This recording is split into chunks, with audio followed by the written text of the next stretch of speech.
Now, time to talk fascinating books written by South African authors. And this morning, I'm joined by writer of The Inheritors, Fairbanks. The book weaves together the stories of three ordinary South Africans over 5 tumultuous decades in a sweeping and historic look at what really happens when a country resolves to end white supremacy. Fairbanks joins me in studio. And Eve, thank you so much for your time. Good morning. Thank you. I have to say, I love the cover of this book. When I saw it, I was just like, this is my kind of book, where you not only put, in your bookshelf, but you also just put it strategically so your guests can just see how well thought through it was. But let's talk The Inheritors. I mean, what made you think of documenting South Africa's history in this way? Yeah, I mean, I think I love that you pointed out the cover. And, some people said, oh, it looks a little like fiction. And I think that was the idea. So the book really tries to illuminate kind of the lives of primarily three people, 2 of whom were born in 1970. A man on a farm in Northwest, an activist in Soweto, and then her daughter, who was born in 92. And, I think these are the kind of lives that I don't always read about. I read about more in fiction. It's fictionalized, but not the kind of big wigs and big, huge players, but real South Africans who really lived and, drove and lived this kind of situation from the 80s to the 90s up to today. Yeah. And so, I also wanted, I think to me, it was a really interesting generation. It's kind of the Fikile Mbalula, the John Steenhuisen kind of generation where you're a child in the 80s, but then when you come of age, it's the 90s, it's this new country, and, how are you going to rethink yourself, the country, the place that you live in, your role in it, what are the hopes for it? Right. And were those just the only themes that you tackle in the book, or are there other themes? One of the main stories is a mother-daughter story. Yeah. And these are real people. It's a woman who, again, born in 1970, and then she had this very, very deep, profound, intimate relationship with her daughter, which also had these complications of, I want you, this is the message that the daughter got, I want you to kind of grab every opportunity, live up to this, do things that I couldn't. Yeah. Be what I couldn't. And there was a real tension there, but a really deep, loving mother-daughter story. And you're talking about Dipuo and Malaika, yes, as well, a born-free daughter, and Dipuo being a political activist. Also, when I think about Dipuo being a political activist and Malaika being a born-free young person, those are 2 different generations, totally 2 different experiences, expectations from one another. One more liberal, wanting mom to understand, mom saying, listen, you have to just really be better, and this is what you need to do based on past experiences that Dipuo experienced. Yeah, they're both activists. They're both very political women, but it really came down in kind of 2 different modes. Yeah. And I think, they both sort of influenced each other, but also struggled with that in terms of, in Malaika's case, how do we really think about what these problems are in this country now? How do we, fight for fees must fall, for the changes to the curriculum, whereas Dipuo really was fighting when she was a teenager for liberation, for just freedom. And do you think you address some of the questions that many South Africans may have right now about especially our history and past with apartheid as a regime, identity issues, political activism? Do you think there are many questions that perhaps young and old South Africans may still have once answered now?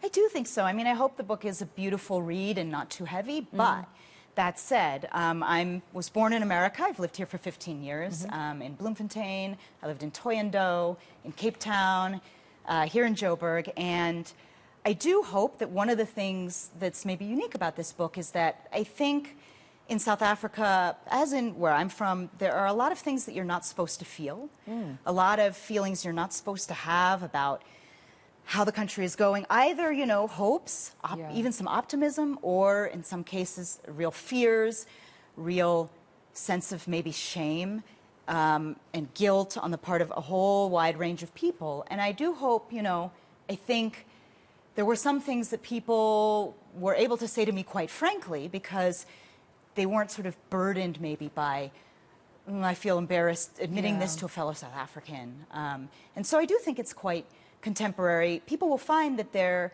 are 1 or 2 kind of characters, real people in the book, who are mid-level ANC servants, civil servants, bureaucrats, politicians.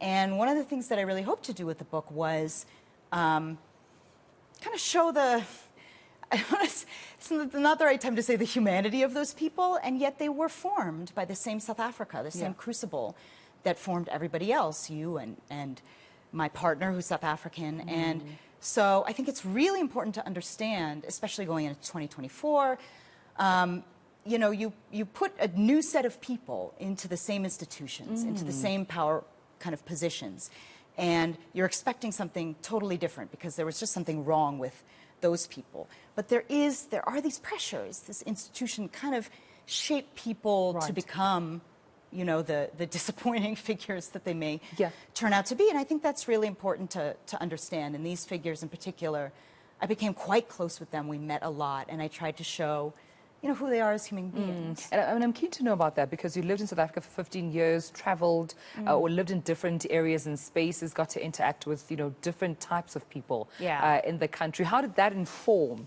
the book as well, those conversations, how they narrated their history or their experiences, and how did you almost try and put all of that, or at least the best that you could, inside a book? Yeah. I always tried to, when I was talking to people about their stories, if I could, to go with them to where those things happened, to walk around the neighborhood meadowlands in Soweto where they grew up, or the farm. I went out and went to the farm and spent time on the farm of one of these figures who was Afrikaans. I tried to learn some local languages, some Sepedi, some significant Afrikaans, and that really opened some doors to me, I think. And yeah, it was just an investment of time. So this book was reported over 10 years, coming in and out of people's lives, becoming friends with their parents, trying to really, really get a sense for them as human beings. But I think people will see in the book that I do, quote, I do reveal, you know, sometimes some skepticism that people had toward me. Why are you here? What can you really understand? What are your limits from all kinds of perspectives? So who's this book written for? Who do you think you've written this book for? I was at a local kind of low-key jewelry shop in a mall the other day, and I started talking with this young man about the book, an Afrikaans guy, and he was listening to these stories, and he said, you know, all of these strange things happened to me in the early 90s when I was 12, 13, and then we just stopped talking about them, me and my community. And likewise, I have a friend who works at a school, teaches at a school in Katlehong, and he showed the manuscript before it was even published to some of his students. So these were teens in Katlehong. And it was really interesting to me because they really enjoyed some of the stories that maybe I wouldn't have expected them to really relate to. Some of the older men, the older women, and these were mostly young men also. Right. So I think for young people, for middle-aged people, for everyone, I hope. You can enjoy the book. Well, thank you so much for joining us, Eve Fairbanks. The Inheritors, an intimate portrait of a brave and bewildered nation. You can get yourself a copy, and I'm sure it's available everywhere. Yep, all exclusives online. Take a lot, local smaller bookstores. You can get yourself even a copy. Booksellers. We have some booksellers in town, in Melville, that have it too. So grab a copy and enjoy the book. Thank you so much, Eve. Thank you. For joining us right here on the South African Morning, author of The Inheritors. Eve Fairbanks joining us this morning.